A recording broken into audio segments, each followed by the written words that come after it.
চুটিয়া কথা দুপুরাতে থকা টুকুরাও ভাবে হেসুকি ধরে এবারলে মোর তুমি আমরা জিলা সবজি আছিলে দিউলা লৈ আছো সেইদিনাখন হেঁতি মোৰ লগত গ'লে কেনে আজি আৰু আমাৰ আইদেহঁত একদম কেনেকুৱা হৈছে কৈ দিয়া লাডু আছিলে আজি লাডু কেনে দিয়ে মোৰ আছিলে ইংলিছ আছিলে এডুকেশ্যন আছিলে আছাম ফিলচফি আমি কৈছোঁ যে নেক্সট পাৰ্টটো মানে এয়াই আৰু পাৰ্ট আৰু কি ক'ম আৰু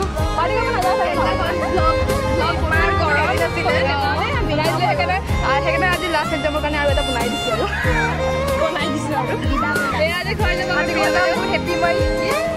আৰু আমাৰ 19 তাৰিখ আছে ফিনাৰবোৰ ফেয়াৰৱেল আপোনালোকক দেখাই আজি আমি খাবলৈ যাওঁগৈ যাম লগত চাব নিতু মৰ্ণিং চাওক ইমান গৰম দিছে অ'কে বাই বাই কৰিবা নেকি বাই বাই লগ পাই 19 তাৰিখে ফেয়াৰৱেলত নেক্সট ব্লগ মানে 19 তাৰিখে ফেয়াৰৱেলত অ'কে বাই